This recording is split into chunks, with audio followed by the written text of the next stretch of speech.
सभी पत्रकार बंधुओं का बहुत स्वागत, अभिनंदन।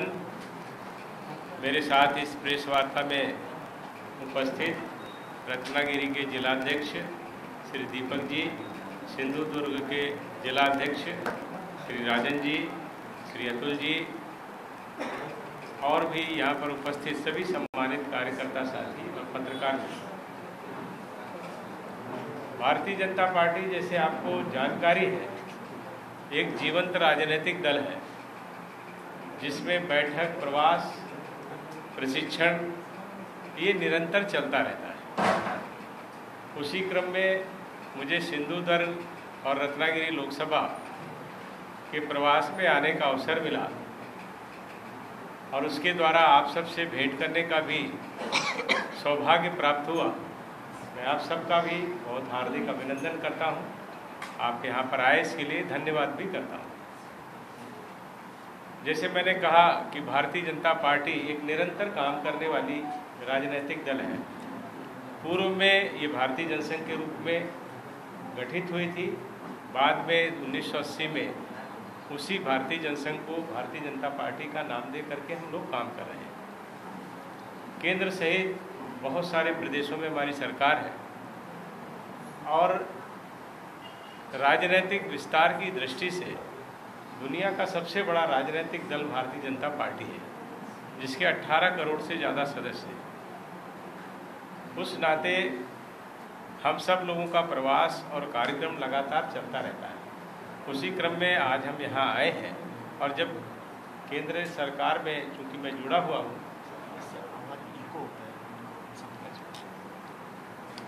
उस दृष्टि से मैंने यहाँ पर आकर के इस ज़िले में भारतीय जनता पार्टी का संगठन कैसे काम कर रहा है, हमारे बूथ स्तर तक की समितियों के बारे में हमने विचार किया। यहाँ के कई ऐसे प्रमुख लोगों से मुलाकात हुई, कई योजनाओं को भी देखा। और चूँकि सिंधुदुर्ग और रत्नागिरी प्राकृतिक रूप से बहुत ही समृद्ध ज़िले हैं, यहाँ पर जिस तरह की प्रगति होनी चाहिए वह देखने को नहीं मिली, खासकर किसानों के लिए। और जो यहाँ के लोग हैं, नागरिक सुविधाओं की बात करें तो उसी क्रम में मैंने केंद्र सरकार की जो योजनाएं हैं उनके विषय में भी यहाँ के जिला प्रशासन के साथ बातचीत की। कानून व्यवस्था के विषय में पुलिस के से भी बात की। पर्यटन स्थल के रूप में यहाँ पर क्या बातें हो सकती हैं, क्या संभावनाएं हो सकती हैं, उस पर भी हम सब ने अपने कार्यकर्ताओं के साथ, पदाधिकारियों के साथ चर्चा और विचार विमर्श भी किया। नव मतदाता सम्मेलन भी हमने उसको भी संबोधित किया और जो बच्चे अब नए मतदाता बनने जा रहे हैं उनसे भी हम लोगों ने एक सकारात्मक चर्चा की। ऐसे कई महत्वपूर्ण कार्यक्रमों के माध्यम से इन दोनों जिलों के विषय में और इस लोकसभा के विषय में जो जानकारियां आई हैं उसमें भारतीय जनता पार्टी कैसे यहाँ के लोगों के लिए सुविधाएं बढ़ाने का काम, यहाँ पर जो काम होने हैं उस पर कुछ योजनाएं बने। प्रदेश सरकार पूर्व में हमारी नहीं थी महाराष्ट्र में, जिसके कारण बहुत सारा नुकसान हुआ है। जनप्रतिनिधि जिस तरह से सक्रिय होने चाहिए, मैं उनकी आलोचना नहीं कर रहा, लेकिन यहाँ के जो जनप्रतिनिधि हैं जिनका सदन में प्रतिनिधित्व करते समय यहाँ की बातों को रखना चाहिए। जैसे हाई कोर्ट का एक जिक्र आया तो वो आपके सांसद महोदय को सदन में उस विषय को रखना चाहिए था, लेकिन उन्होंने नहीं रखा। अभी ये जानकारी आई जब ऐसे सारे प्रयास होंगे, अपीलेट कोर्ट की बात आई, इसी तरह से NH की बात आई, तो आज मैंने NH के विषय में, NH 66 के विषय में जो 84 किलोमीटर का लगभग वो रह गया था क्षेत्र, उस विषय में चर्चा की और उसका परिणाम ये हुआ कि उसका टेंडर हो गया है, कॉन्ट्रैक्टर भी तय हो गया है और बहुत जल्दी हम उस काम को भी पूरा कर लेंगे। ऐसी सारी व्यवस्थाओं के साथ साथ आपके ज़िले में कनेक्टिविटी की प्रॉब्लम थी, उसको भी हम लोगों ने चिन्हित किया है। ऐसे कई गांव आए हैं जहां पर अभी किसी तरह का कोई कनेक्टिविटी नहीं है, उसको हम 4G के माध्यम से सीधे कनेक्टिविटी से जोड़ेंगे तो आपके ज़िले में कनेक्टिविटी बढ़ेगी। ऐसी व्यवस्थाएं भी हम कर रहे हैं। NH की भी बात है, जो हमारे 500 से कम आबादी के गांव हैं, उनको भी हम प्रधानमंत्री ग्रामीण सड़क के माध्यम से अगर छूटे हैं तो उनको भी जोड़ने का काम हमारा होगा। प्रधानमंत्री आवास शहरी और ग्रामीण दोनों योजनाओं की हमने समीक्षा की है। विद्युतीकरण का भी पूरा एक जायजा हुआ, पूरी जगहों पर विद्युतीकरण हो गया है। कुछ लोगों को अपने पर्सनल करेक्शन चाहिए, उस पर भी बातचीत हुई है। इस तरह से इस लोकसभा क्षेत्र में जो विकास की आवश्यकताएं हैं, जो लोगों की ज़रूरतें हैं, जो जीवन जीने की सामान्य सुविधाएं हैं, उन पर हमने चर्चा की है। आयुष्मान भारत से लेकर के कृषि सम्मान निधि तक ऐसी सारी योजनाओं पर चर्चा की। आपके यहाँ जो कृषि विज्ञान केंद्र है, उसके जो हम लोगों की केंद्र सरकार की योजना थी, जिससे लैंड टेस्टिंग की बात थी, जिसको सॉयल कार्ड भी हम कहते हैं कि मिट्टी का सॉयल हेल्थ कार्ड, मिट्टी के स्वास्थ्य की जांच, उसके अनुरूप आपको जो कृषि विज्ञान केंद्र यहाँ है उनको सूचना देनी चाहिए कि कैसे पेस्टिसाइड वगैरह कितना यूज करना चाहिए, क्योंकि रत्नागिरी का जो वन डिस्ट्रिक्ट वन प्रोडक्ट योजना में हमने दो यहाँ का जो आम का लिया, आम की क्वालिटी में भी अंतर आ रहा है, इसलिए ये चीज़ भी कृषि विज्ञान केंद्र के माध्यम से होनी चाहिए। अदरवाइज जो एक विशेषता रखता है यहाँ का आम, अगर हम उस पर समय रहते नहीं चेतेंगे तो उसमें भी कठिनाई आ सकती है। उस पर भी मैंने चर्चा की है और आगे इस तरह की व्यवस्थाएं न खराब हों उस पर भी हम काम करेंगे। मैंने उसमें भी जो अपना डीसी है उनको बोला है कि कृषि विज्ञान केंद्र के लोगों को और एग्रीकल्चर यूनिवर्सिटी जो है उसके लोगों के साथ बात करके किसानों की समस्याओं को हल करें। ऐसे ये हमारा 2 दिन, आज दूसरा दिन है। कल भी मैं रत्नागिरी से गोवा की तरफ जाते हुए कुछ ऐसी बैठकें करूंगा जिसमें हमारे बूथ के कार्यकर्ता कुछ ऐसे प्रोजेक्ट देखने का भी अवसर मिलेगा। तो इसी माध्यम से आप सबके बीच में आने का पार्टी ने अवसर दिया। हम लोगों का पार्टी का रोज़मर्रा का ये काम है, कहीं ना कहीं बैठक लगती रहती है। मेरा सौभाग्य है कि मुझे अब की बार यहाँ आने का मौका मिल गया, मैं आपके बीच में आया। रिफाइनरी के बारे में आपकी राय क्या है? रिफाइनरी का प्रोजेक्ट जी बिल्कुल, ऐसा रिफाइनरी का जो प्रोजेक्ट है वो केंद्र सरकार ने उसको स्वीकृत किया था और उसके लिए जो हमको ज़मीन की ज़रूरत थी, दुर्भाग्य से महाराष्ट्र में सरकार बदल गई थी और महाराष्ट्र की सरकार ने ज़मीन नहीं दी, जिसकी वजह से वो प्रोजेक्ट रुक गया। अभी हमारी सरकार फिर आ गई है, हम इसके लिए फिर से प्रयास करेंगे और बहुत जल्दी हमारा ये मानना है कि इसमें हमको सफलता मिलेगी। आपके उस बैठक में कितनी जमीन एक्वायर करके लिए कुछ दिया अधिकार ने आपको? अभी तो 4 ही दिन हुए हमारी सरकार बने हुए। नहीं। पहले रिफाइनरी जमीन लोगों के लिए कोई बताएगा आपने को? नहीं अभी नहीं। देखिए, ज़मीन का एक्विजिशन जो है वो जो हमारी कंकरेंट सूची होती है उसमें प्रदेश सरकार को करना होता है। उस समय प्रदेश सरकार ने पूरी तरह से उसमें असहयोग किया, जिसकी वजह से हम वहाँ पर रिफाइनरी के प्रोजेक्ट को आगे नहीं बढ़ा पाए। सर, आपके दोनों जिलों में सांसद नहीं है, सांसद लाने के लिए आपने अभी जो दौरा किया है 2 जिले में, आपने क्या तय किया है? देखिए, भारतीय जनता पार्टी चुनाव के लिए काम नहीं करती है, हम देश और देश के लोगों के लिए काम करते हैं। चुनाव आते जाते रहते हैं, चुनाव हमारा विषय नहीं है। हमारा विषय ये है कि अच्छे जनप्रतिनिधि चुने जाएं और आपको अगर लगता है कि भारतीय जनता पार्टी अच्छा काम कर रही है, केंद्र में हमारी सरकार अच्छा काम कर रही है, विभिन्न प्रदेशों में अच्छा काम कर रही है, तो मैं निश्चित रूप से चाहूँगा कि भारतीय जनता पार्टी के सारे विधायक और सांसद आप चुनें, क्योंकि जिस तरह की स्थिति यहाँ पर हमने सांसद और विधायकों की देखी है तो वो सामान्य बात को भी लोगों की उठा नहीं रहे।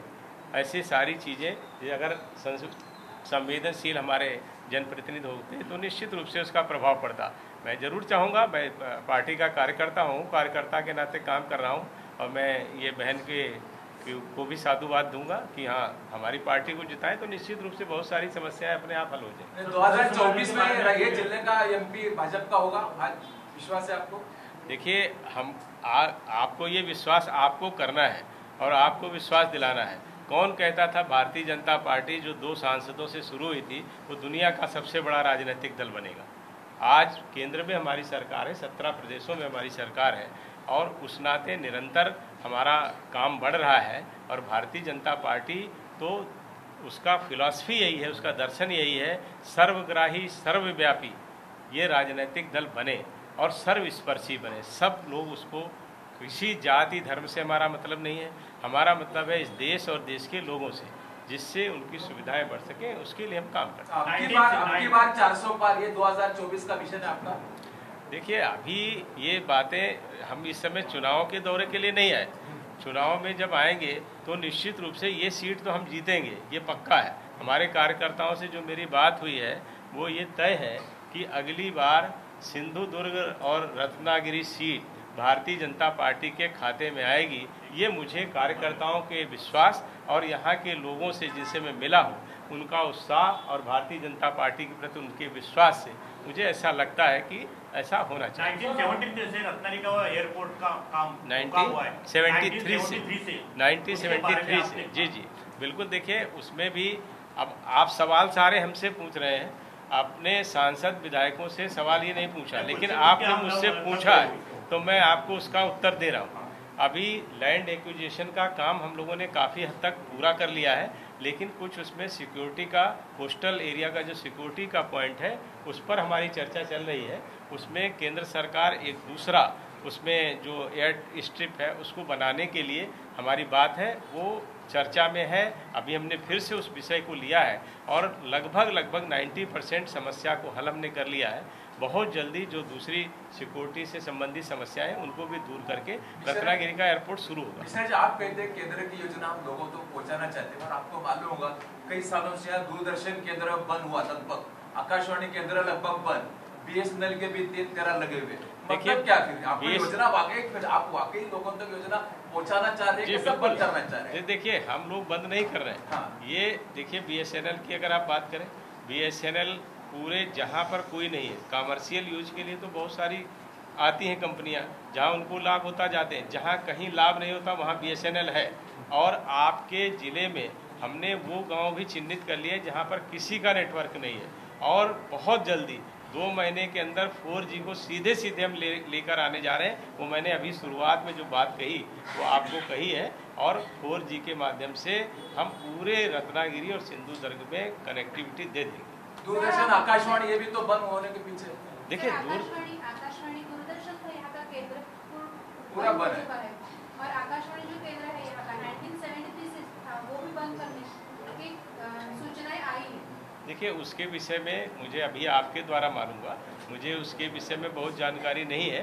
मैं उसकी भी जानकारी लूँगा और जानकारी लेकर के उसमें क्यों बंद हुआ और क्या वो खुल सकता है, इन दोनों विषयों पर विचार करके जो भी अच्छा होगा। यहाँ के केंद्र की शुरुआत लालकृष्ण अडवाणी जी ने की थी 1973 में, और अब वो बंद करने जा रहे हैं। और केंद्र सरकार की जो सब योजनाएं हैं इस आकाशवाणी और दूरदर्शन केंद्र के माध्यम से देखिए, गाँव के लोगों के पास मैंने आपको कहा कि ये बात ये क्यों ऐसा लग रहा है कि वो बंद होने वाला है, इस पर हम देखेंगे कि क्या जानकारी आती है।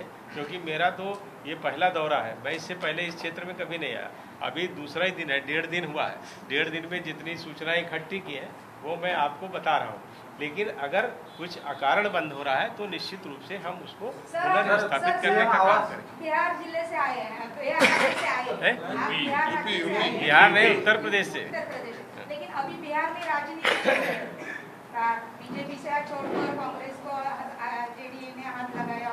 जब आप बीजेपी ने महाराष्ट्र में शिवसेना के एक गढ़ को हाथ डाला तो उसका असर, सुनो सर, प्रश्न बताओ, मैं उत्तर दूंगा। आप पूछिए। देश के पूरे राज्य में, नहीं, आप पूछिए। देश के पूरे राज्य में ऐसा डर सा लग रहा रहता है, बीजेपी को ज्यादा सपोर्ट दिया, तो उनमें से कुछ विधायकों को अलग करके अपना सपोर्ट। अभी आपका प्रश्न पूरा हो जाए तो मैं उत्तर देता हूँ। हाँ, देखिए, एक मैं उत्तर दे दूँ उनको। ये फिर मैं आपसे अब मैं उठूंगा नहीं जब तक आपके प्रश्न रहेंगे, तब तक मैं यहाँ रहूँगा। हाँ, मैं आपकी बात, देखिए, आपने 2 स्टेट का जिक्र किया, बिहार और महाराष्ट्र। महाराष्ट्र में जब विधानसभा का चुनाव हुआ तो शिवसेना किसके साथ मिलकर के चुनाव लड़ी? भारतीय जनता पार्टी के साथ। भारतीय जनता पार्टी के नेताओं का चित्र और उनकी सभाएं शिवसेना ने कराई और चुनाव पूर्व गठबंधन किया। जनता ने जनादेश कांग्रेस और एनसीपी के खिलाफ भारतीय जनता पार्टी और शिवसेना गठजोड़ को दिया, लेकिन शिवसेना के लोगों ने विश्वासघात करते हुए हमारी पीठ में छुरा भोंका और उन लोगों के साथ मिलकर के जिनके खिलाफ वो चुनाव लड़े थे, जनादेश के विरुद्ध उन्होंने सरकार बनाई, उसका प्रतिफल उनको मिला।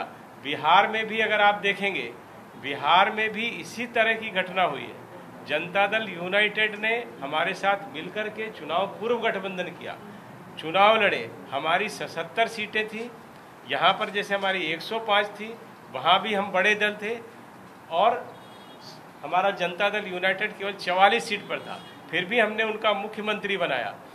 अब वही हमको धोखा दे करके फिर गए हैं, फिर भी आप ये सवाल पूछती हैं कि भारतीय जनता पार्टी से क्यों डर रहे हैं? हमने तो किसी को नहीं भगाया, हमने तो चुनाव पूर्व गठबंधन किया था, जनादेश हमारे पक्ष में दोनों प्रदेशों में था, विश्वासघात तो उन लोगों ने किया, इसलिए प्रश्न आपको उनसे पूछना चाहिए। उद्धव जी कहते हैं कि भाजपा ने विश्वासघात किया, अगर नहीं आप करते एक सेकंड तो 2.5 साल बाद आपका मुख्यमंत्री होता है, तय आप हुआ ये था। बताइए ये कहाँ तय हुआ था? ऐसा किसने वो कहते कहा? हैं, हमें नहीं ये मालूम। किसने? ये आपको जब नहीं मालूम है तो उद्धव ये जी कह रहे हैं ना, आपका अरे स्टेटमेंट भाई, चालू है। उद्धव जी कोई भगवान तो नहीं है क्या ना, वो मालूम नहीं। उद्धव जी भगवान नहीं है कि उद्धव जी जो कह रहे हैं वो सच कह रहे हैं। उद्धव जी केवल स्वार्थ से पीड़ित हो करके सरकार बनाने के लिए गए।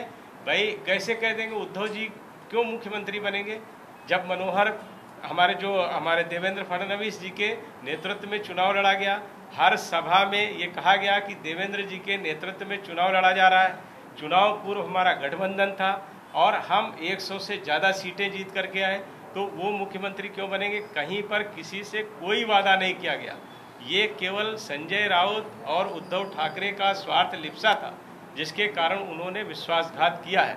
उनके कहने से नहीं होता, आप लोगों में भी तो कुछ समझ है, जनता में भी तो कुछ समझ है। चुनाव पूर्व गठबंधन जिनसे किया और उनको छोड़ करके उन लोगों के साथ सरकार बनाना जिनके विरुद्ध आपके प्रत्याशी चुनाव लड़े थे, तो विश्वासघात उन्होंने किया, हमने कहाँ किया? सर, बिहार में नीतीश कुमार ने जो भी गठबंधन तोड़ा है बीजेपी से, उनका कहना भी यही है कि धोखाधड़ी करती है बीजेपी। बताइए, आप ये बताओ, धोखाधड़ी आप बताओ, आप अपने निर्मल हृदय से पूछिए कि भारतीय जनता पार्टी ने क्या किया है। अब किसी के कहने से तो धोखा नहीं हो जाता। जो लोग गलत काम करते हैं उनके मन में अपराध भावना रहती है और अपराध भावना को वो ऐसे वक्तव्यों के द्वारा जिनका कोई आधार नहीं होता, ऐसे कह के दूसरे लोगों को बदनाम करने का प्रयास करते हैं। एक वो फिल्म में एक गाना था, उसमें था करके कि अच्छों को बुरा साबित करना दुनिया की पुरानी आदत है।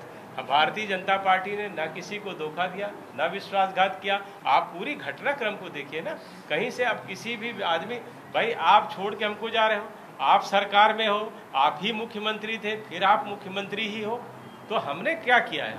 हमारा क्या विश्वासघात है? क्यों उनको लगता है? उनका कहना ये है कि धीरे धीरे बीजेपी जितने भी साथ जाती है उनके साथ धीरे धीरे उस पक्ष को या फिर मित्र पक्ष को जो है वो खत्म कर दिया। नहीं, कहाँ हमने खत्म कहाँ किया है? भाई शिवसेना भी छोड़ के गई, उसके बाद जनता दल यूनाइटेड के लोग भी गए। अब जेडीयू के कुछ लोगों को कुछ दिन बाद ये लगने लगे कि वो जेडीयू में रहेंगे। अब राष्ट्रीय जनता दल का तो इतिहास सबको मालूम है, लालू यादव साहब सजा याफ्ता मुलजिम है, जेल में है और अभी जमानत पर छूटे हैं। उनका इतिहास जिस तरह का रहा है और अपराधियों का जिस तरह से जंगल राज कहकर नीतीश जी कहते थे, नीतीश जी ने विधानसभा में ये स्टेटमेंट दिया है जो रिकॉर्ड पर है कि मैं चाहे मिट्टी में मिल जाऊं लेकिन राष्ट्रीय जनता दल से कभी समझौता नहीं करूंगा। वो शायद आपने भी वीडियो देखा होगा। उसके बाद भी उससे समझौता करना तो धोखा वो दे रहे हैं कि हम दे रहे हैं। कल के दिन जनता दल यूनाइटेड के लोग कुछ हारने वाले होंगे जब देखेंगे आपराधिक वातावरण बन रहा है, जंगल राज बन रहा है, वो भाजपा में आ जाए तो आप हमारे ऊपर आरोप लगाने लगे, तो इसका तो कोई मतलब नहीं है। केंद्र शासन के जो योजना है जी, केंद्र की जो योजना है उसके बारे में आपने आढावा किया क्या? रत्नागिरी लोकसभा मतदार संघ में केंद्र योजना के बारे में आपका राय क्या? अभी देखिए, जो हम लोगों ने योजना बनाया है, हमारे यहाँ 1 लाख से ज़्यादा आपके रत्नागिरी जिले में आयुष्मान के गोल्डन कार्ड बटे। 1 लाख से ज़्यादा परिवारों को हमने आयुष्मान का गोल्डन कार्ड दिया है। हमने प्रधानमंत्री आवास योजना का भी लाभ दिया है। किसान सम्मान निधि के माध्यम से 2,13,000 किसान परिवारों को हमने किसान सम्मान निधि का लाभ दिया है। ऐसे ही शहरी आवास योजना है, हमारा जो शौचालय बनाने का काम है, ग्रामीण सड़कों की कनेक्टिविटी है। हर क्षेत्र में केंद्र सरकार ने बढ़ चढ़ कर के काम किया है। लेकिन बीच में जब उद्धव जी की सरकार आई उस दौरान निश्चित रूप से केंद्र की सरकार की योजनाओं को रोका गया। अभी हमारी सरकार बनी है, हम और तेज रफ्तार से उस पर काम करेंगे। कोकण रेलवे के बारे में क्या हुआ क्या आज?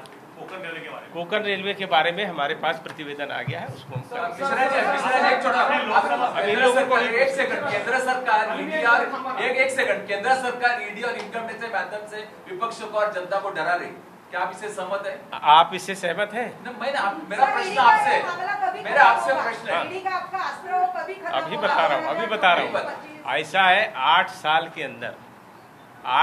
के अंदर 2014 के बाद ईडी ने 1 लाख करोड़ से ज़्यादा का कैश और संपत्ति, ये मैं ऑन रिकॉर्ड कह रहा हूँ, 1 लाख करोड़ से ज़्यादा की संपत्ति और कैश और मनी लॉन्ड्रिंग के केस को पकड़ा है।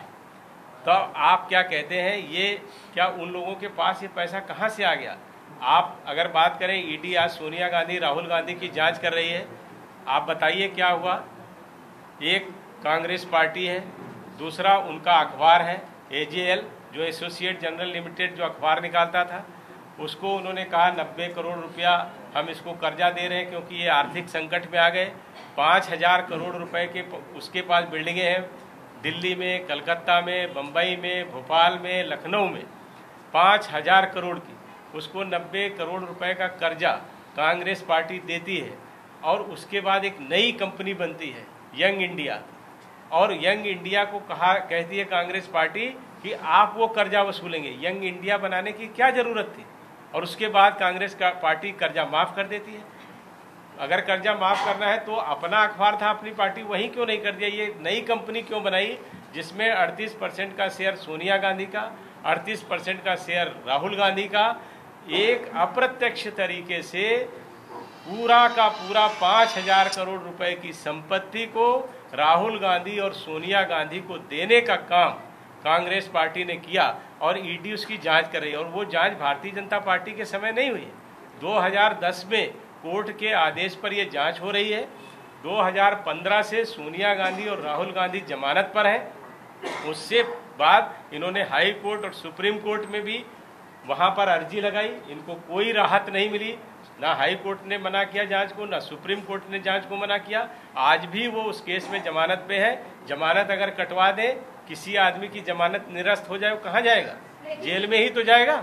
और इस तरह से ये कहना, ईडी को बदनाम करना, अभी जो मिले 50 करोड़ उनके घर में नगद मिला, सैकड़ों करोड़ की संपत्ति का खुलासा हो रहा है, 1 लाख करोड़ से ज़्यादा की संपत्ति को जब्त किया गया है। फिर भी अगर आप लोग इस तरह से करेंगे तो अपराधियों का मनोबल बढ़ता है। लेकिन ये पार्टी ऐसी है, हमारी सरकार ऐसी है, ऐसा नेतृत्व है कि ऐसे किसी भी व्यक्ति को जिसने गलत काम किया है, भ्रष्टाचार किया है, उसको हम बिल्कुल नहीं छोड़ेंगे। कानून अपना पूरा काम करेगा। महाराष्ट्र में सांसद और विधायक जो ईडी के नोटिस आती है, उनको बताते हैं कि आपने ऐसा ऐसा अनलीगल काम किया है, लेकिन आपके शरण में आते हैं, आपके साथ आते हैं, उनको छोड़। ऐसा नहीं। अभी देखो संजय राउत है, संजय राउत जेल में है, तो आपका साथ नहीं दिया इसलिए संजय, जिन पर आरोप है, अच्छा बताओ संजय राउत का साथ कौन लेना चाहेगा?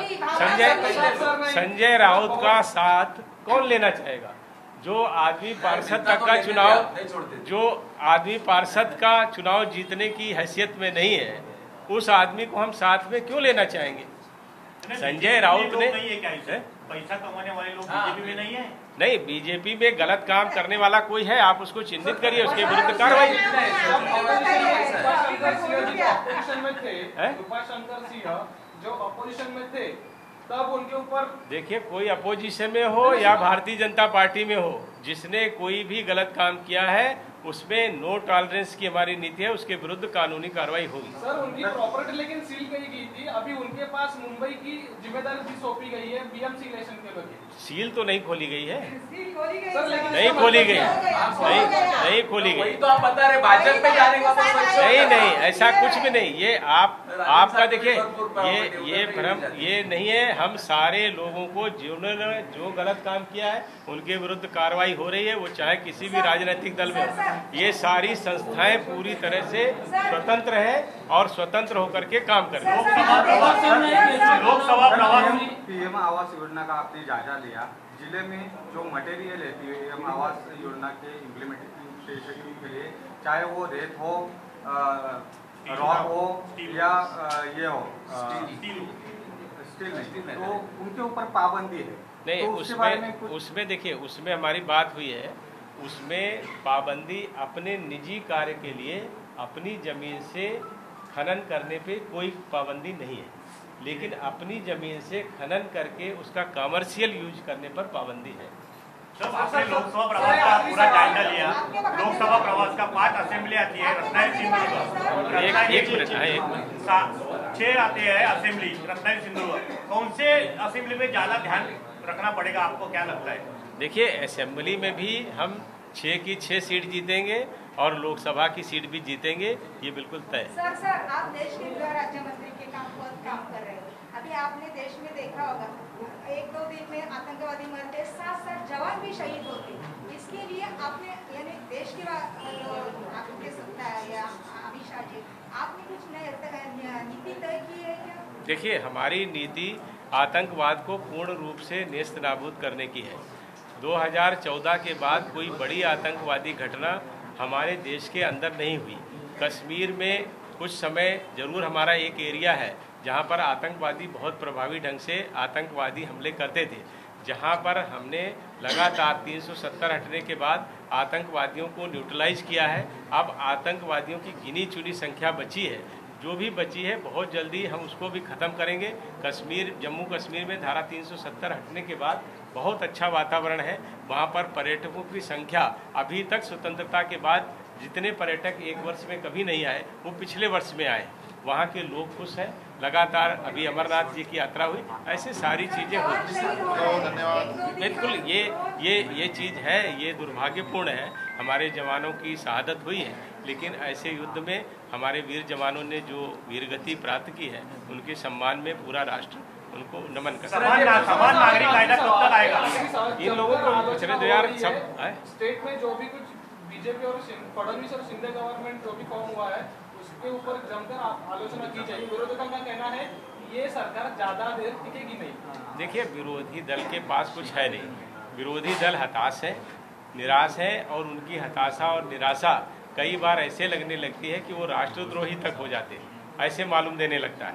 लेकिन ये हताशा इस कारण है क्योंकि केंद्र की सरकार भी अच्छे तरह से चल रही है। उनको ये मालूम है कि प्रदेश में भी जो सरकार बनी है वो भी बहुत सफलता से चलेगी, तो इस कारण उनके अंदर हताशा होना स्वाभाविक है। मेरी सहानुभूति उनके साथ है। समान नागरिक कायदा कब तक आएगा? देखिए, समान नागरिक संहिता मैं निजी रूप से, व्यक्तिगत रूप से ये मानता हूँ कि समान नागरिक संहिता अपने देश में आनी चाहिए। बाकी सरकार का जिस तरह से काम होता है वो जब आएगा तो आपको सूचना दी। महंगाई पे आप बात ही नहीं कर रहे। आपने पूछा की मार ऐसा है। देखिए, महंगाई की अगर बात आप करेंगे तो आप कोविड के काल को देखिए, जिस तरह से पूरे दुनिया में महंगाई बढ़ी है और जिस तरह से अर्थव्यवस्था दूसरे, हमने उस पर कंट्रोल किया है।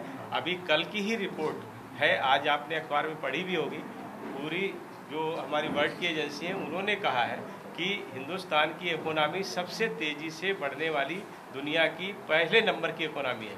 महंगाई जरूर कुछ चीज़ों में बढ़ी है, जिस पर भी हम नियंत्रण कर रहे हैं। अभी पिछले महीनों से 2 महीने से महंगाई की जो दर है उस पर नियंत्रण हुआ है और आगे आने वाले समय में हम और नियंत्रण। भारत देश आजादी का अमृत महोत्सव साजरा कर रहा है। सारे मिश्रा जी, भारत देश आजादी का अमृत महोत्सव साजरा कर रहा है। मुंबई गोवा जो रोड है 2 स्टेट को अभी तक 10 साल के बाद भी पूरा नहीं हुआ। देखिए, हम ही लोग हैं उसको बना रहे हैं। जो 84 किलोमीटर, ये बहुत जल्दी हो जाएगा, 6 महीने के अंदर बन के तैयार होगा। मिश्रा जी, भारत देश आजादी का अमृत महोत्सव मना रहा है, क्या चला आपके दिल में? देखिए, हमारे दिल में तो सब, भाजपा वालों के दिल में तो बहुत उमंग होती है, दूसरे लोगों के दिल में नहीं है। लेकिन हम अमृत महोत्सव में राष्ट्रीय त्यौहार को बहुत धूमधाम से मना रहे हैं। आप लोग भी मनाइए, हर घर तिरंगा लगाइए।